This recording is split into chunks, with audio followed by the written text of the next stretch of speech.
You're tuning in to the Black Hollywood Live Network, featuring news, interviews, and commentary on all things Black Hollywood. Hollywood redefined. From Los Angeles, California, presented by Maria Menounos and streaming live thanks to Akamai Technologies. This is Black Hollywood Live, Geek Nerd Tech, featuring a weekly roundup of tech news and gossip. Black Hollywood Live, Hollywood redefined. You're listening to Black Hollywood Live. And now, the host for Black Hollywood Live, Geek Nerd Tech.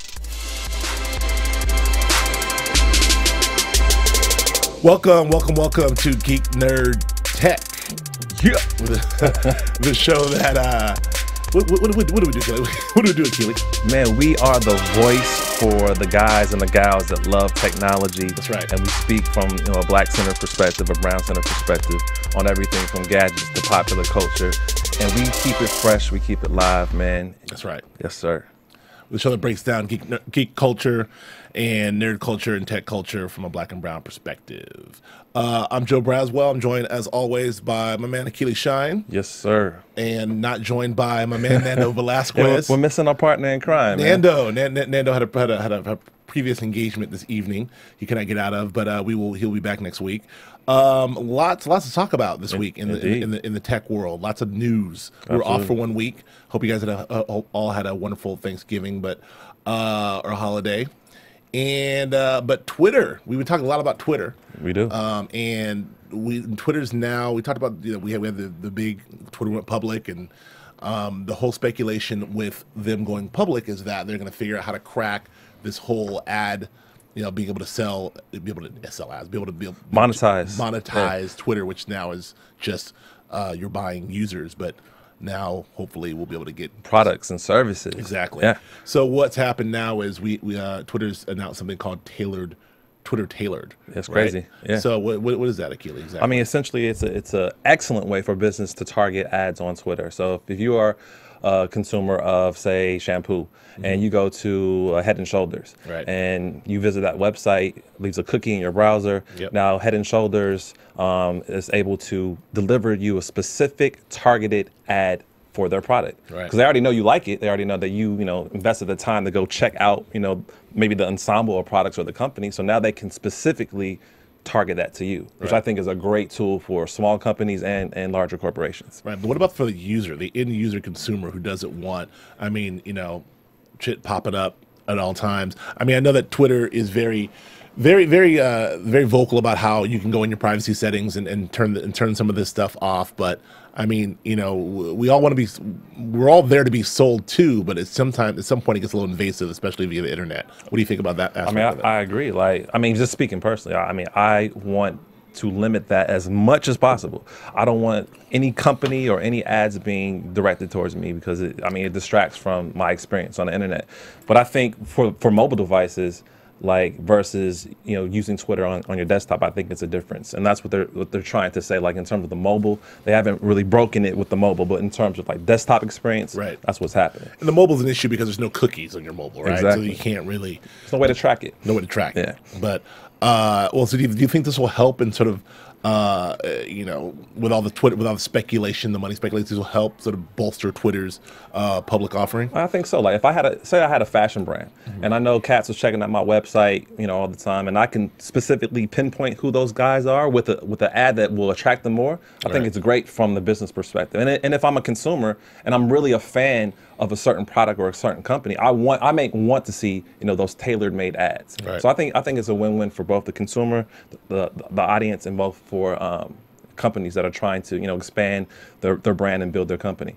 Right, I agree. I mean, and I wonder how this is going to affect Vine, because Vine is also owned by Twitter. Right. Vine is making a lot of noise, especially in the comedy world and entertainment world, our other world. Vine's making a lot of noise, especially there's a lot of young talent coming to Vine, a lot of eyeballs on Vine. So it'll be interesting to see if Twitter figures out a way to capitalize on some of those, especially those millennial and younger eyeballs that are on Vine. I think they're going to have to, because Instagram is already doing that. I don't know if you checked out the ads that are being run on Instagram.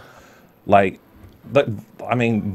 is a great way to do that, obviously through the usage of video. Right. But I think that the evolution of things, it's going to come to a place where you're going to be beginning to see, ads channeled through Vine. Sure, for sure.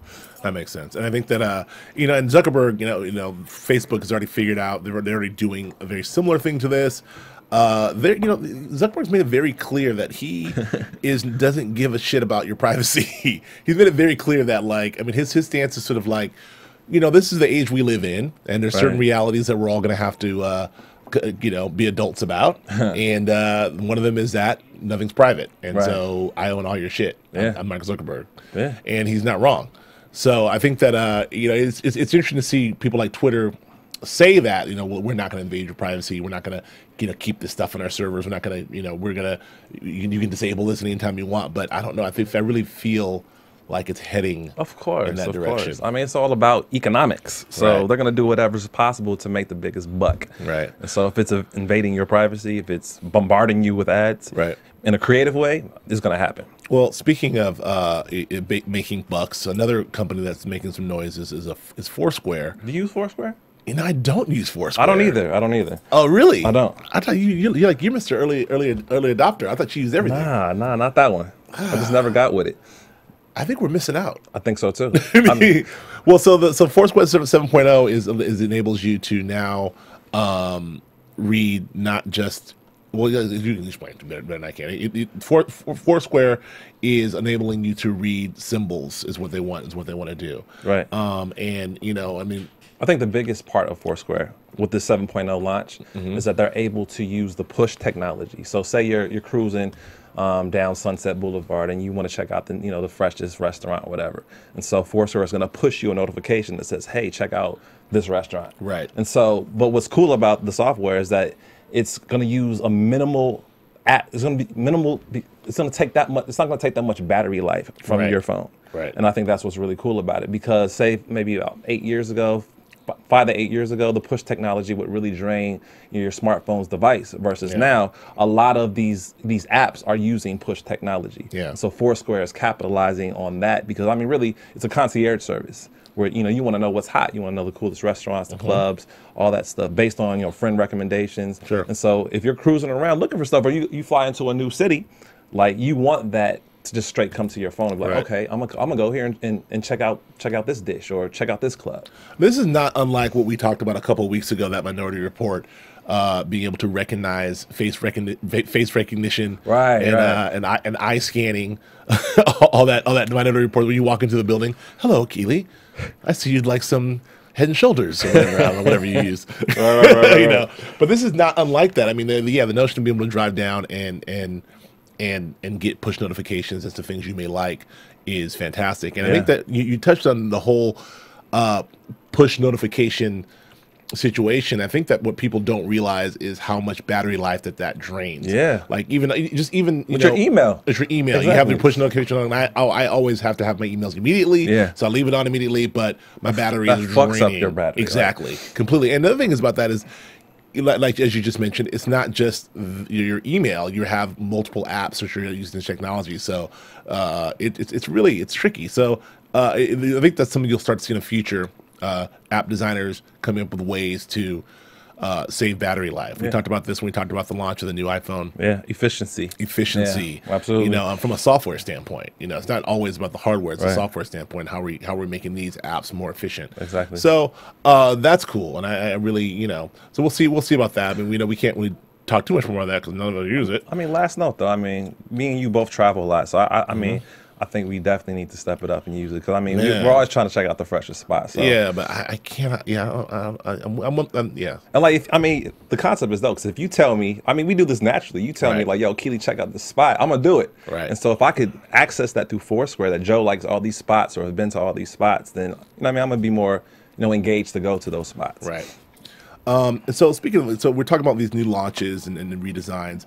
One of the big things that were coming for 2014 is. There's some music services really making a splash here. We've been hearing about them all through 2013. Now we all know about, obviously, iTunes is the big one. Then iTunes did iTunes Radio, and so that's Spotify, which I use. I'm 100% off iTunes, by the way. Really? I'm all Spotify. Really? When did that transition begin? 2 years ago. Oh wow, I was off. That's crazy. Because I think that Yeah, it just works better for me in all fronts. So, but you know, Spotify, you know, Pandora, all you name it. But there's some new ones. People, there's something to like about each of these services, and there's something that people like, and but they're not. None of them are perfect, and none of them allow you to do what music lovers love to do, which is collect. Right. You know, be able to collect and share and curate and all those things. So there's a couple services that are supposed to launch in 2013 that are late, super late, and that's kind of big news because there's three big ones: YouTube Music, Pono Music, not porno, Pono. And Beats Music, Jimmy Iovine, Dr. Dre. So that's crazy. Each of them have their own things to offer, but what's interesting about it is they've all had their problems. They all promised new things. They've all had their problems. It looks like Beats Music is going to miss 2013 by a month because they're going to come out in January. But the other two are delayed, and there's some issues. But let's talk. Tell me about Beats Music. Why is Beats Music different? I mean, Beats is dope. I mean, the general idea is to have celebrities, recording artists, or music experts, you know what I'm saying, pretty much provide context or, like you said, curate like their playlist. And so I think a good example is if you're driving through Compton and you use the Beats Music service and you can go to Dr. Dre and he'll you know, provide or curate a playlist for you just to experience music while you drive through Compton. Exactly. And I think that's really cool because it gives you like more of an intimate connection with your favorite artists, what they like, what they listen to, why they pick certain music, you know, in the sequence, and then you get to experience that. Now, people would argue that you're already able to sort of do this on Spotify with the sharing, with the way you can share and follow people and do those things, but it's really not exactly the same. I think that what Jimmy Iovine is arguing is that he wants to get away from the algorithm. Yes. So it's really, we're talking about Pandora, which has done a fantastic job of these algorithms where you punch in one artist and they'll find 45,000 artists and songs specifically based on some algorithm they've written, which I don't understand, but it works. Yeah.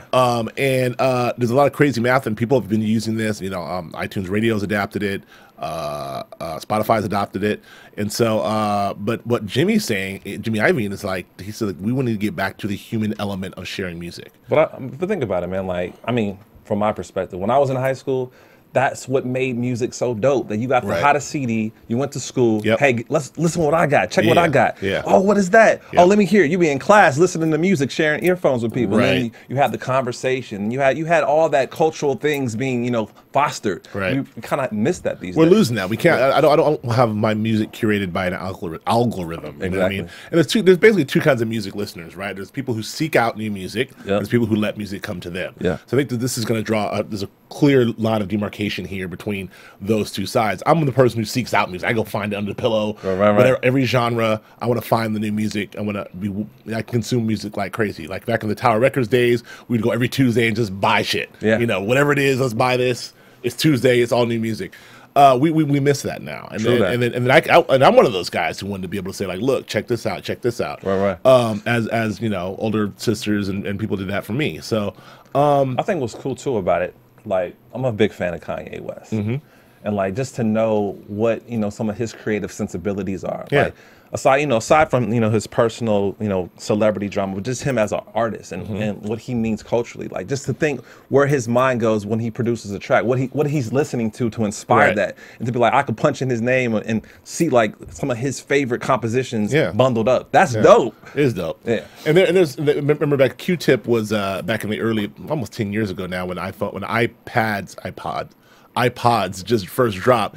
Q-Tip was notorious for, and Questlove too, for giving people iPods, like just fill it full of music. Here's a full iPod of what you should be listening to. Go learn. And so all those guys. So I love that. It's music education. It's dope. Well, I'm really looking forward to that. It'd be interesting to see if it works. If people care. I mean, the Beats brand is now just a global huge monster. So just, you know, the Beats brand is something that'll make it work. What about Pono? I know nothing about Pono. I mean, Pono's dope. I'm kind of excited about Pono. It's essentially for the music purists that want to hear music that's not compressed, that has that really warm, just raw feeling. And like with the technology, like when you create an MP3, that's compressed. Or when you even put it on a CD, it's compressed. So it's 16-bit. So the concept behind Pono is that they're going to offer music that's 24-bit, more dynamics, larger range, better music experience. And I think that this service is really targeting the purists, the musicians or the artists that want to showcase their music in the highest regard. Right. And so and then from the consumer to experience that in the highest, because like you're really listening to the music, like you're really invested. Well, we're having a bit of a renaissance. Vinyl's it's been having sort of a slow renaissance for the last like 10 years or so. But like in some DJs and hipsters and everything else and old folks like me, but it's actually having a real renaissance because people still love the quality and the richness of what you get from needle to the groove and that analog sound that goes in. And then we lost a lot of that with people don't realize, the advent of CDs, converting all that rich sound into ones and zeros. It may be clear in some respects, but it's really not the same. It strips away the soul a little bit. Exactly. Well, obviously a lot. So you trade clarity and supreme clarity for more sort of richness and depth. Exactly. And so now that all the music we listen to now is digital because we listen to everything on iPods and via Spotify and iTunes. And so I love the idea of something that can say we're going to bring this back to how music should be listened. Right. You see guys like Dave Grohl and Lenny Kravitz and others who record on tape, on 2-inch tape still, and who want to do that stuff to get that same richness. And texture. So how can you preserve that and take it back over to the digital? And I think that's what Panos is trying to do, and I love it. I love the idea too. I love it too. I can't wait to see. Do you think it'll sound right? I mean, that sounds like it sounds like you're digitally manufacturing. No, I mean it's still going to be a digital output, but it's going to just be the highest that it can be. Got it. And it's a distinct difference between. It's like watching a 4K television. Yeah, absolutely. That's a great example versus just a regular HD TV. Like just the clarity, the experience is just way better. It's way richer. Cool. Yeah, all right. It's dope. And then last but not least, YouTube music. I mean, look, Google's already taken over everything. Everything. We have the YouTube is what it is. The YouTube channels have the proliferation of those. They're making some. They're talk about original programming and some things that they're doing here. But in the music world, is something you really don't think of YouTube or Google for, and now they're making a play here. Yeah. What's different about YouTube music than what we already can get on YouTube or any other services? They're trying to create a platform where it's just like a comprehensive, all-inclusive, on-demand music subscription service. So if you want to, listen to whatever, like plug it in and boom, boom, you get it. You get it immediately, which I think is cool. Versus having when you listen to music on YouTube, it's kind of like already a playlist built and it goes back to back to back. Versus this, like you can actually curate your own stuff. Right. You actually pinpoint exactly what you want to hear and it's right there. Right. I think that's dope. Right. I think it's dope too. But I don't really experience music on YouTube. I don't either. It doesn't affect me or bother me. I don't like the idea of experience music, audio music through that platform. I don't like listening to music on my computer like that. Like I really, it's just a whole separate thing for me. But all right, anyway, so moving on. So that's that. I do want to talk about another story that caught our eye is Obama and Obama and the iPhone, as Stephen Lemieux says, his favorite children's book. Obama and the iPhone. We wonder why there's this whole. Remember the big fuss when Obama was first inaugurated and elected that he has to have his Blackberry and he's he fought the Secret Service on it and his technology and it's true. Most presidents, people don't realize this, is most presidents aren't really good at adapting to new technology. They're behind the curve, way behind the curve, because when you get in the White House, you get insulated. Exactly. Like you get insulated, you have everything done for you, so you're not really tech savvy. George, Bush 43 definitely was not tech savvy, but not because they don't want to. No, it's just because the nature of the business, the nature of the job. Like they have to be insulated to protect certain assets, to protect certain ideas. Certainly, so. certainly. Look at you sticking up for the process. Sticking up for the process. It's like when I guess it was a George W. 41 was famously not knowing the price of a carton of milk. It's like, how insulated can you be, bruh? or like his son, he would refer, or George Bush, he would refer to Google as the Google. Yeah, the Google on the Google. That is so corny. Yeah. So I mean, anyway, but now tech savvy Obama, he carried his BlackBerry around, and now we find out why, which is basically the iPhone is not secure. We've learned that. The Secret Service is and people who protect him will not let him carry the iPhone because the iPhone is not It's not secure, and the BlackBerry is. So that's not that it matters to us, but I mean that's kind of interesting to know. It makes you feel like the vulnerability of which your information, because you carry your whole life here on your iPhone and your iPad, and knowing what the vulnerability of that is, especially in these times where Obama's getting a lot of hot water for the NSA work of listening and spying on everyone and listening to everything that you can do. The notion that he's like, I ain't doing that shit, I got a BlackBerry, is still funny. It's kind of funny to me. But, it is. So what do you think that means for iPhone or for RIM or for BlackBerry? Does that mean anything? I mean, it's just an interesting story. I just think it's just like a lag in the technology being utilized by government officials, because technology is evolving at such a rapid rate. Right. It's hard for them to monitor the newest device, sure, and to be able to take out the little kinks and whatnot. Right. So with the BlackBerries, it hasn't really evolved. So that one's cool. Versus the iPhone, every year or so, you're getting something new, you're getting a new advancement, right, and so it's hard for government to be able to taper that down. Right. And so I think it's smart. Like, well, Apple's made some headway, and they've made a lot of they've done a lot for developers, government developers to be able to do the things they need to do to be able to make this thing safe for most employees, just not for the president himself. It sucks though, because he's like one of the most tech savvy presidents we've ever had. Like, I'm sure he wants an iPhone. Well, I mean, a BlackBerry is just a BlackBerry is a pager with email. Let's get right. A BlackBerry is not a smartphone. A BlackBerry can't do shit. A BlackBerry is a pager with email. Yeah.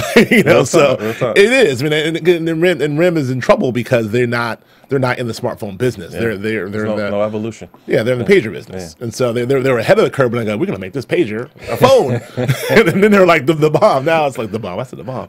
Now it's like a whole different thing. I think it's funny that Obama. I think I read in the article that he's envious of his daughters because they get to play with the iPhone. Yeah. He's like, I can't have one. Yeah, that's funny. Yeah, so it's those funny. dynamics is funny. Yeah, it's like, Sasha Malia on their iPhones, and he's like, damn. Anyway, I'm wondering how that would affect, because RIM's been in a lot of trouble lately, in the news, and trying to stay relevant. I just wonder if that would help them, but probably not. I think it's over for BlackBerry. Oh, totally. Sorry, Mr. Obama. R.I.P. R.I.P. I just want to touch really fast on our guy Joseph Gordon-Levitt's hit record. I was there for his launch of that, and I talked to him about that, and which is basically, he has this platform where he wants to be able to have everyone in the world be able to create something, have the same opportunities to create something, and have it be seen. This is dope. So just in a general sense. So if you are a painter, if you write books, if you are a musician, if you're an animator, if you are a special effects guy, like, you can come and be in this community and get stuff made and get stuff up, and then they will actually match funds and get your stuff up if it's good. It's a great. So the hit record is really, really great.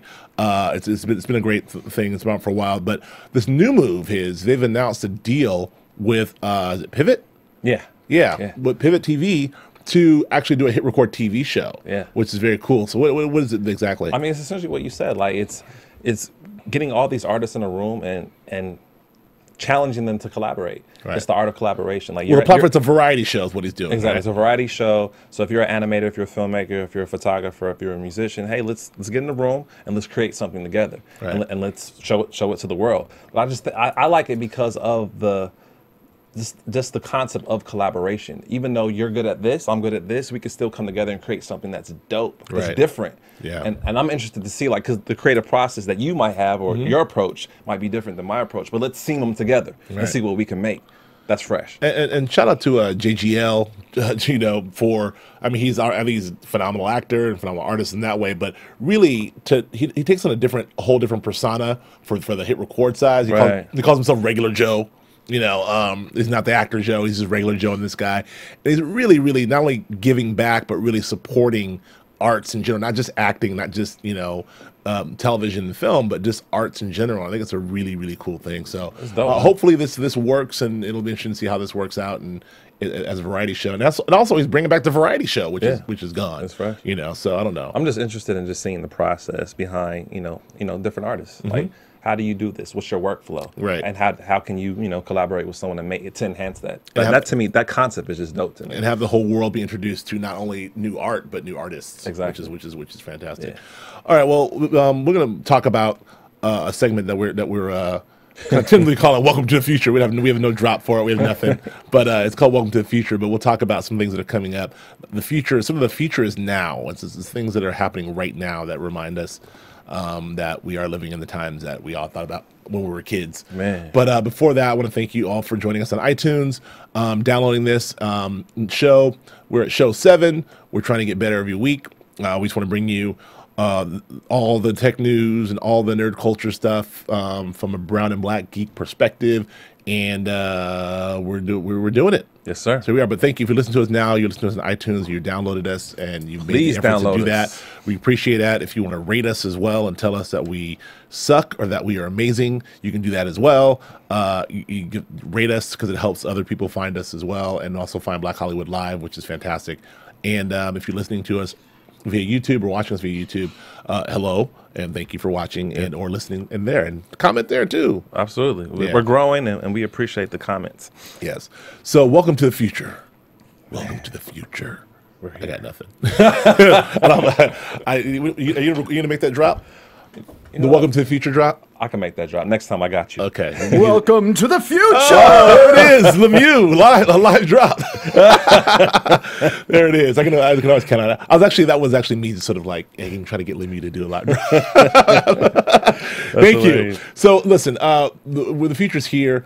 The first thing I want to talk about is, which has been in the news for the last couple of weeks, but we've been off, is that the Amazon drones. Oh man, this is crazy. It's crazy. Yeah, it's crazy. I don't know how real it is or isn't. We'll talk about that right now in a second. But so for those who don't know, Jeff Bezos, CEO, genius CEO of Amazon, who I do like a lot. I do too. He's amazing. In an interview he did with 60 Minutes, he did with Charlie Rose, took him on the tour of one of his whatever it is billion square foot fulfillment centers. And one of the things he said is what we're working on is having drones, unmanned drones, really octocopters they're called, right? I think they're called, so they're helicopters. The drones with the 4 copters, or if 8, octa would be 8. I don't know how it works. Anyway, flying around, picking up packages, and flying out of the fulfillment center right to your crib, Dumping them off. and dumping it off and flying back. Drones. That's amazing, but that's hella scary. I know, and there's pictures and it's real. It's a real thing, and I think that it is very scary. Obviously, there's a ton of problems with this inherent. Then the main one being FCC are really evaluating FCC. FAA is evaluating the civilian use of drones, which is That's impossible. It's That's impossible. Because I'm gonna be sending packages to the home. You're like, yo, you get that? Yeah. Not only that, if the FAA okays the civilian use of drones, what's next? I know. There's nothing next. But I'm just saying, what do we do? I don't. That's a whole separate story. But assuming it gets past that hurdle, then you have the other hurdle of motherfuckers just trying to shoot it out the sky. Oh shit, it's coming through. Yeah. Or I bet there's a lot of what's in there. I bet there's a TV in there. Wow. I bet it's an Xbox in that one. So I don't know. We'll see. He said that in his concept of this, that he's not going to try to ship anything over 5 pounds. So no TVs, bruh. I think that the inherent problem then lies in that if somebody manages to get their hands on one, they're going to be doing drug deals through it. That's what I'm saying. Exactly. Yo, send that through, bruh. Send the chopper through. Almost. There's so many problems inherent. But what Bezos does say to the 5 pound thing is, because those drones can only carry 5 pounds. What he's saying is 80% of what they ship is in the 5 pound range, which is crazy. Yeah, so that 80% of what they ship is, and also they says that it can help them, because the question is, okay, it's cool, but is it efficient? It's cool, is it efficient? It doesn't seem very efficient to have one drone carry one package, fly right to your crib, and fly back. That seems ridiculous. But what he's saying is, it is efficient, because what you're talking about is you're talking these smaller packages. You can combine things to users buyers who buy a lot of stuff into one 5 pound package. You can send it straight to them and send it straight back. No driver. No driver. You gotta pay nobody. You don't have to load the giant truck, which these boxes take up spaces and it all is fit right. But the most important thing, I guess, is which will be tested in whatever this is going to roll out in years, if it ever happens, is urban areas. Which is also the other problem inherent. It's going to be in the cities, in densely populated areas, which makes sense because trucks can't get in and out of this stuff. But what's it going to do? To fly up to your skyscraper?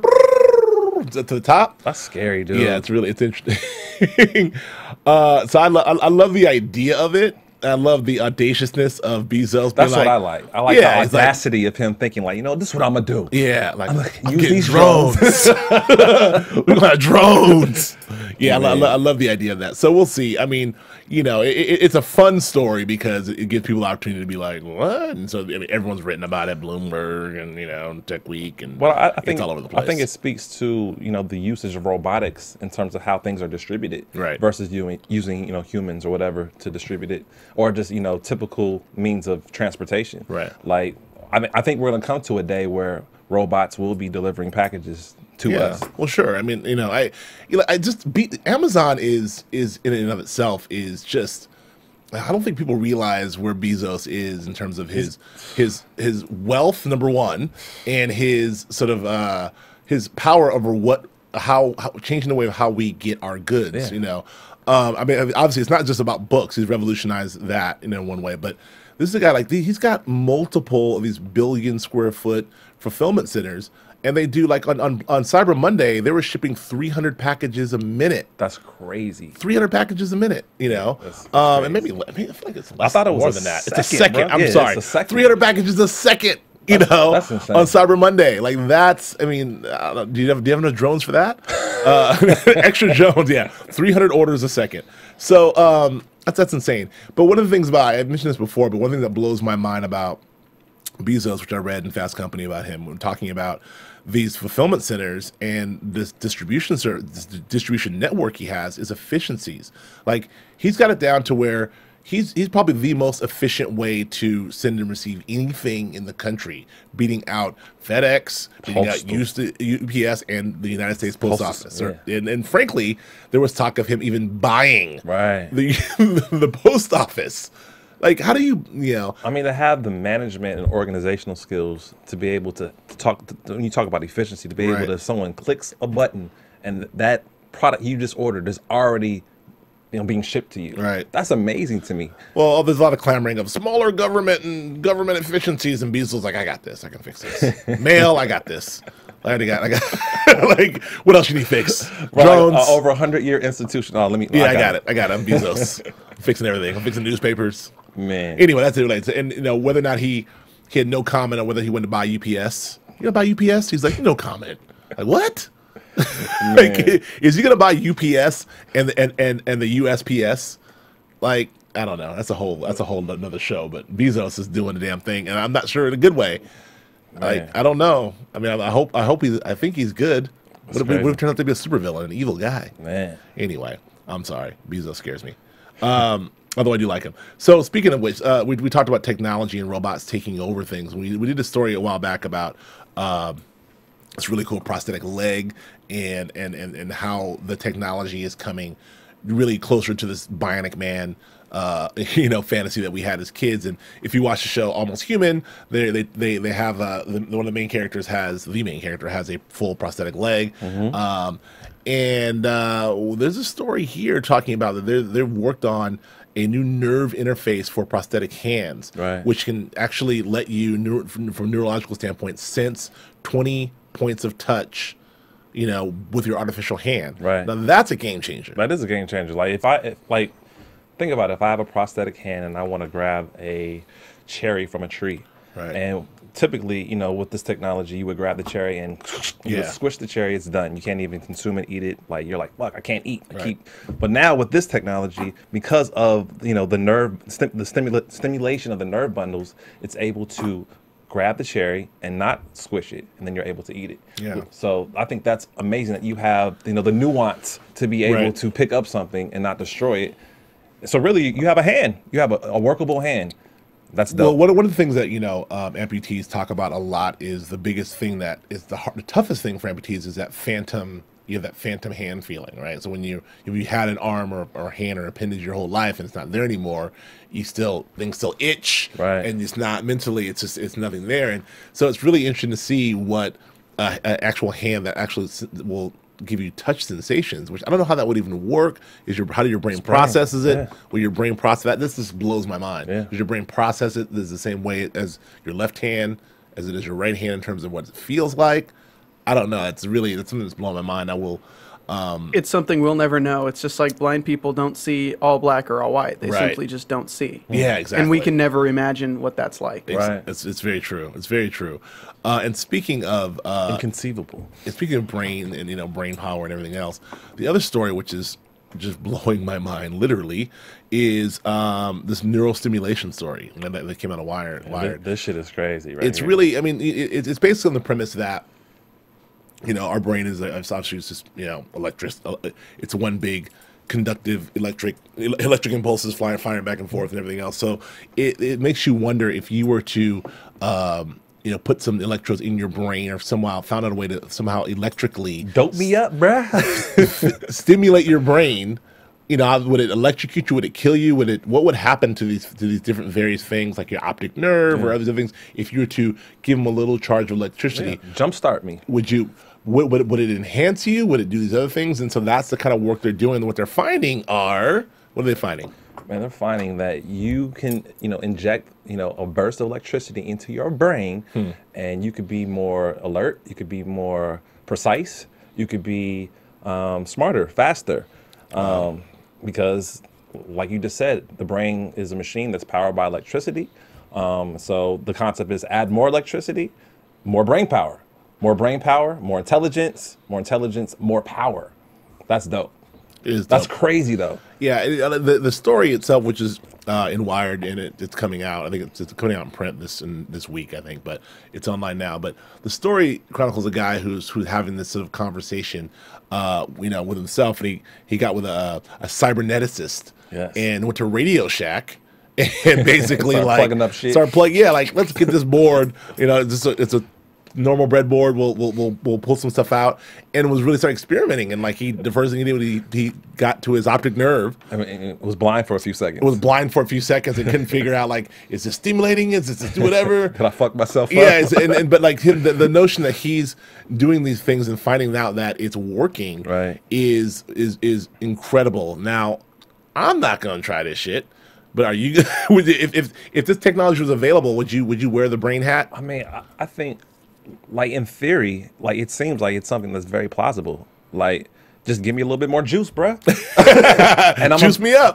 I mean, they're comparing this to a Right drug. before you go to take the bar or the even LSAT or anything else. Like the example they gave, they put the device on a race car driver before he hit the race, and he was more precise in his movements when he was handling the vehicle, and he broke a record.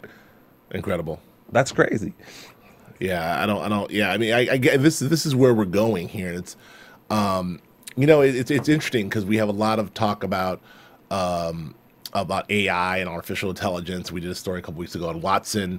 A lot of talk about what computers are able to do much faster than the human brain. But we're also at the same time, from a physiological standpoint, really just tapping into the surface of what we can do with our own bodies and brain and enhancing things. And I don't know. It's really the future is I don't know, electric. It's ridiculous.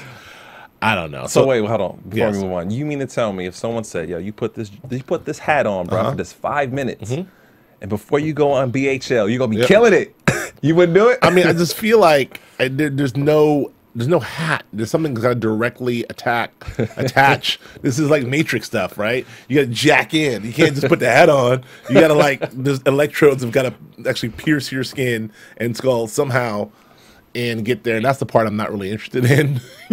How we get that. I get that that's the possibilities there, but how we get those? How do you get hooked up? Fitted to be able to receive all that juice. I don't know. That's the part that scares me. But we'll see. It's like Matt Damon in Elysium. Yeah. Where they had to sort of fuse all that to his bones and all that. Right. That's kind of where we may or may not be headed. Well, before we get out of here, I do want to talk. We don't have a guest today, but I do want to talk. Have a discussion about the 2014. There's an article that came out recently talking about why 2014 will be the year of the internet. And it's funny because the internet is omnipresent, and it's steadily growing, and it's more and more dominating everything that we know from in the last 15 years, it's really just changed the way we do everything. Right. But what this article sort of posits is like things will really be changing. Like it'll 2014 is a year where shit gets real.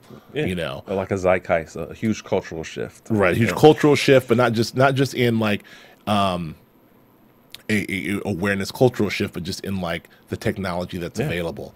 I don't know, and so they talk about companies like Qualcomm and Intel and Texas Instruments, and sort of the money that they're spending to be able to improve on what has already sort of like changed our lives. Yeah. So, I mean, the Internet of Things, like you have all these devices, small devices, medium-sized devices, large devices. I mean, we live in a device-centric world. So the concept is that all these devices are connected together to the internet, and they're able to communicate between each other without having any human involvement. So I don't need to press a button to be like, device, do this. It's doing it by itself, and it's communicating with the device across the room, and that's communicating with something else across the room.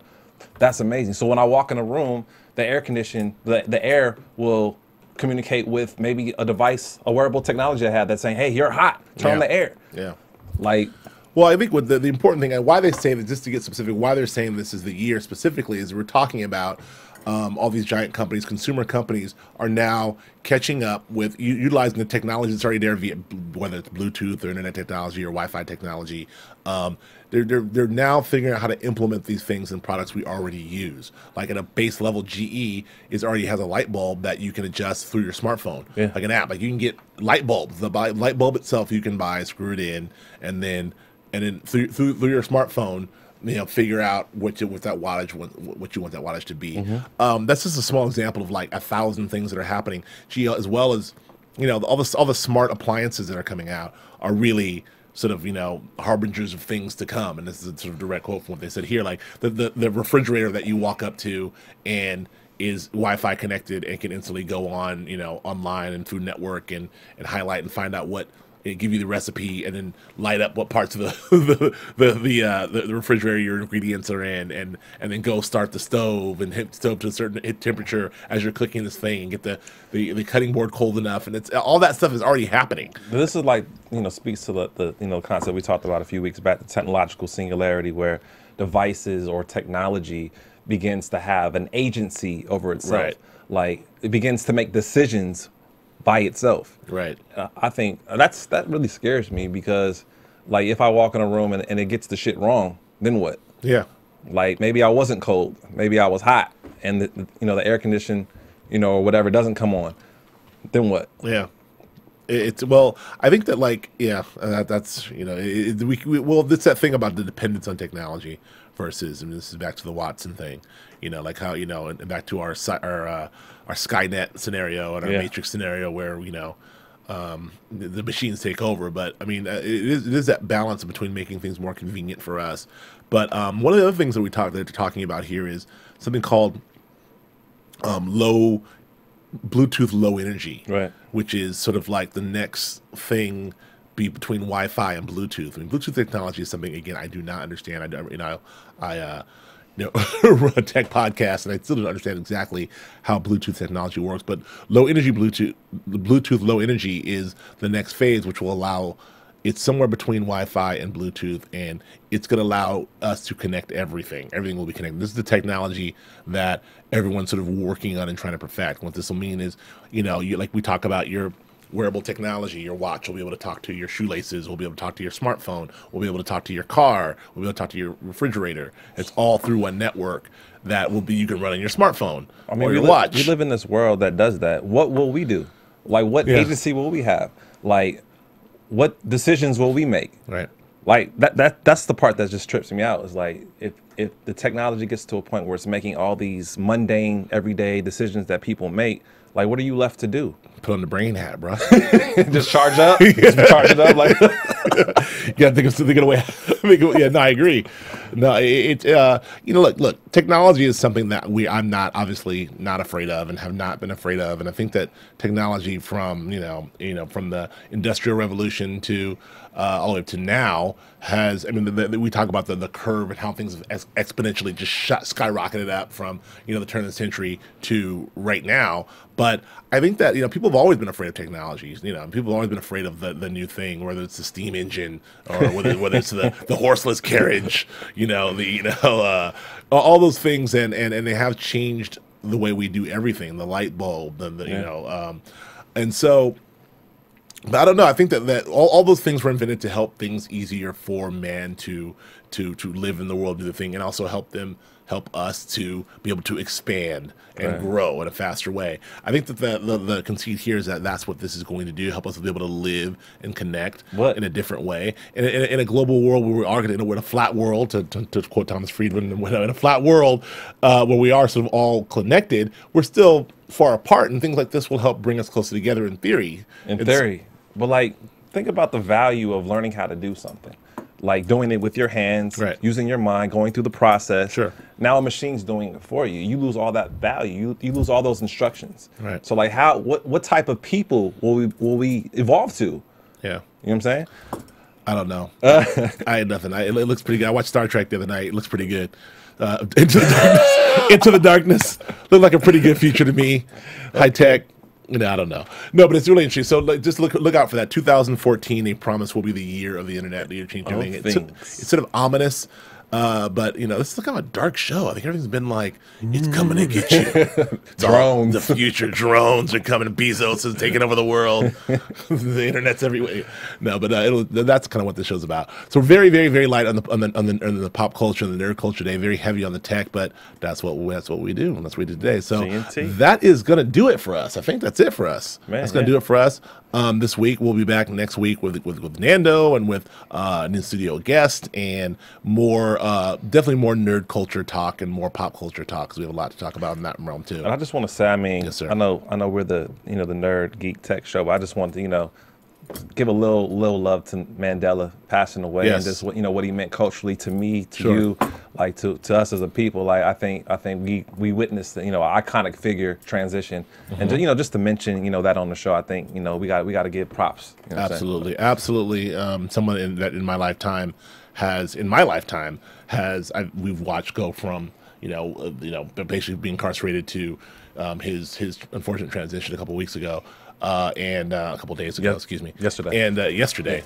Wow, that was yesterday? Yesterday. God, I need to sleep. That was yesterday. I was with you. Yeah. So shouts to Nelson Mandela. Thank you very much for joining us here.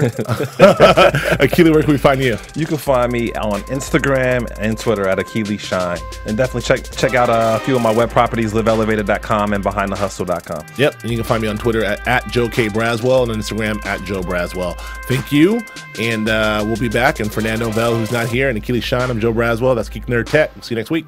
From producers Maria Menounos, Kevin Undergaro, Phil Svitek, Dario Kristen, and the entire BHL staff, we would like to thank you for tuning in to the Black Hollywood Live Network.